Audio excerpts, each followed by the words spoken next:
Greetings, everyone. It's Wobby3 back with another TV reaction review. I'm recording this recently after we got news that the 1978 animated Godzilla series from Hanna-Barbera is finally getting a release. It never got a home video release or anything, nothing, after it aired in 1979.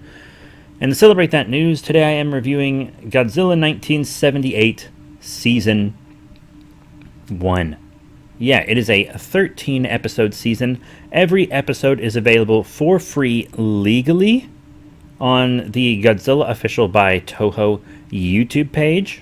The episodes are The Firebird, which is where he fights what's pretty much an unlicensed Rodan, the Earth Eater, Attack of the Stone Creatures, the Megavolt Monster, the Seaweed Monster, the Energy Beast, the Colossus of Atlas. Some of these are like robots, some of these are like magical things. The Horror of Forgotten Island, I really liked that one, actually, with the big Cyclops with the pincers.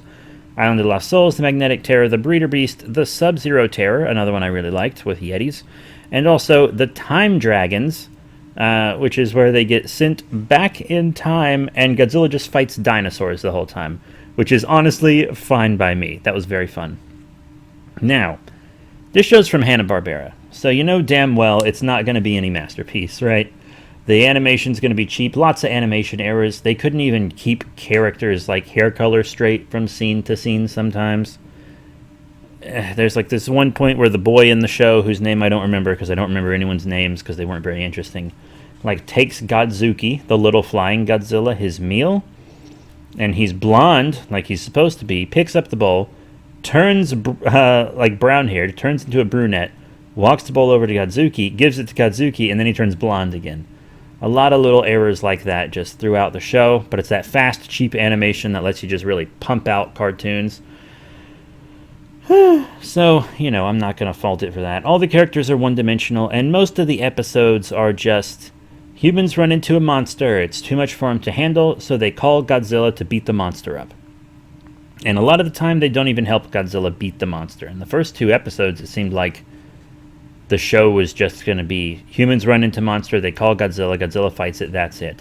Luckily, they got a bit more interesting down the line, just a little bit. Godzilla stopped being able to beat monsters in a single fight. Monsters became a bit more unique and interesting as the show came along. Not all the time, but they did. And then there were some more interesting ones, like, the Yetis. The Yeti one was, I think, the most interesting. For sure, like the race of Yetis, which are more advanced than you'd expect, but they're also kind of violent, which is why they were banished to the mountains in the first place, and they can make themselves kaiju-sized if they want. It's pretty cool. You know, every time Godzilla gets licensed by somebody, they always have him fight a giant ape, because they don't want to license King Kong and deal with all that stuff. But they always want him to fight something Kong-like, you know? And who can blame him? Plus, giant apes are a staple of kaiju media. Of jorts they are. Kong, Konga, the Great Peking Man, etc., etc. But yeah, the show isn't really anything special. But, you know, for something that's free on YouTube to watch, it's fun. Like, it's got its charm, like all Hanna-Barbera cartoons. Godzuki is kind of that goofy animal companion that's in a lot of different Hanna-Barbera shows. And speaking of the animals, the kaiju in this film, they don't have, like, these cool mixed roars or anything. It's just, like, guys in sound booths making monster noises with their mouths, just trying their best. And it's really funny. That's pretty funny. But the rest of the show isn't funny. Like, the parts that are supposed to be funny fall flat every time. It's got just all the same dumb jokes that you see in all Hanna-Barbera stuff. It doesn't really have the laugh track that some of the original Scooby-Doo stuff has, which I'm not a laugh track guy, honestly. So that was fine by me. I think the only two shows with laugh tracks I really like are Everybody Loves Raymond and Seinfeld. Seinfeld's best anime. Yeah, that's right. I still think that joke's funny. Sue me. But what Toho did with this show is they put it up for free, and each episode is split into 3 parts. I mean, there's a playlist where you can just watch them all. The last episode wasn't on the playlist, but if you leave autoplay on, it'll play the last 3. At least that's how it was for me. By the time you watch this, maybe they'll notice the last one's not on there and add it. I don't know. But it was fine. There wasn't a single ad the whole time. I was casting it to the TV from my phone. There wasn't a single ad the entire time. And that's a little odd, because they could have just uploaded the full 20-something minute episodes onto YouTube and put a mid-roll in there. But they didn't. They decided to make it 3 less than 10-minute parts. And I think they did that to triple the views on it, which I get. I think they did that to triple the views, but there's no ads on it. So does tripling the views really help that much? I don't know. But honestly, I don't care, because I just sat and watched this entire show for free, ad-free, legally. And you guys know that I'm big on legally watching shows and supporting the creators. So that made me very, very happy that I could legally watch this. And I'm so happy that Season 2 is on the way. Is the show good? No. It's mediocre at best. I would go as far to say it's a bad show. I have no nostalgia for it. I didn't watch it as a kid. It was on Cartoon Network like during the daytime when I was a kid. But I only had 3 channels growing up until like halfway through middle school. My parents finally got satellite internet. And by that time, that show was on Boomerang, which was a channel you had to pay extra for. I don't know if you still do, or if that channel's even still around. It's probably not. But, yeah. So I just never had the opportunity to watch this until now. I knew that a lot of the episodes were on here, but I didn't know they were all on here. So that made me very happy. When I was reading an article about Season 2 incoming, and then there are only 2 seasons. So I will have to definitely check out Season 2 so that I can review it. But yeah, the animation, even for the time, is kind of cheap and inconsistent. The jokes all fall flat. Some of the kaiju are interesting. The kaiju fights are okay. Godzilla has some cool powers. He has 3 different attacks. That's really neat. Because he has fire breath, not radioactive breath. He has fire breath in this show. He can shoot fire from his nostrils, and he has Superman-esque heat vision, which is pretty rad. I'm a big fan of heat vision as a power. It's one of the generic powers that's my favorite. I really love it. And Godzilla's also like super 100% good guy in this show. He never rampages, never destroys anything.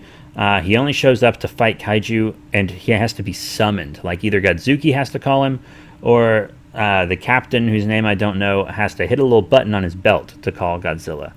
And then there's one episode with this creature that comes from space, and it eats electricity, Naranga style, right? So it's attacking different types of power plants. And this is true. Then they find Godzilla attacking a power plant.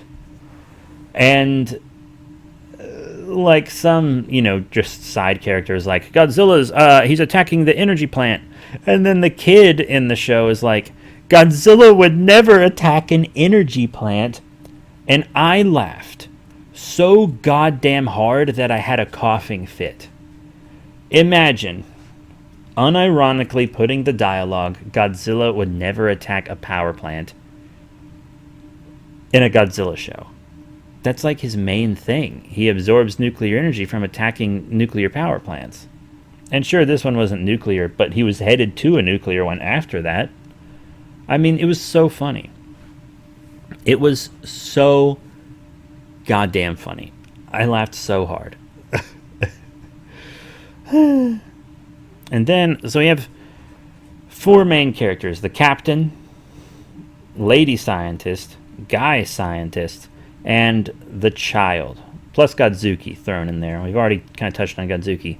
The kid is basically the kid in all the Hanna-Barbera stuff and in all these like kind of adventure-y cartoons and shows and stuff. He's told not to do anything, but he either defies them and tries to help anyways, or does what he's told and then circumstances force him into the situation anyways, every time. The captain is generic male hero. The scientists are both super generic. The show doesn't even tell you what kind of scientists they are.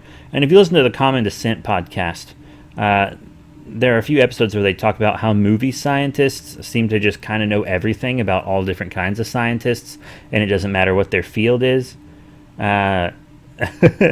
which isn't how that works. Because a good example would be like Tremors.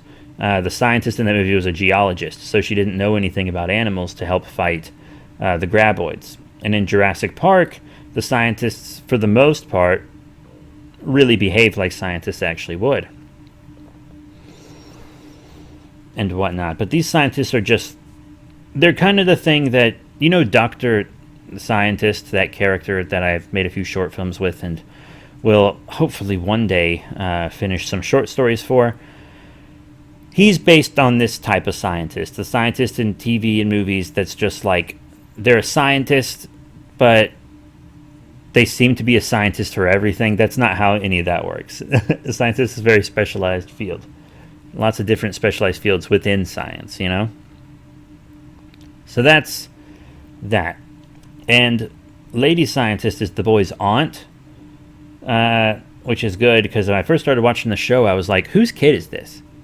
He's calling them all by their names. And then eventually aunt gets tacked on there, I think by like episode 3. And it's like, oh, okay, she's his aunt. She's his guardian. And I'm still waiting for the episode where we find out that Godzilla killed the boy's parents on a rampage, and then he turns against Godzilla, his hero. Not going to happen. But if I was writing the reboot, yeah, absolutely. Absolutely that would happen. But anyways, I mean, this is a fun show to put on just to watch while you're like folding laundry or something. It's not really a show for sitting down and focusing on. I mean, every episode, it's pretty easy to understand. It's an episodic show. They're all pretty predictable also, for the most part. It's just generic children's cartoon. It just happens to be Godzilla. Now, I probably wouldn't care about this show as much if it wasn't Godzilla himself. That is true. There's that bit of a bias in there, but once again, I don't have the nostalgia bias. Never watched it as a kid. Today, when I was watching them and making this video, first time I ever watched the show. At least to memory, because I don't remember ever watching it. Ever. But yeah, that is it. Thank you all very much for your support. Remember to rate, comment, and subscribe. Check out all the cool links in the description below. Facebook, Twitter, etc. And I'm going to have more TV and movie reviews coming at you soon. So that's it. Thank you all once again. And I'll see you all next time. Bye for now.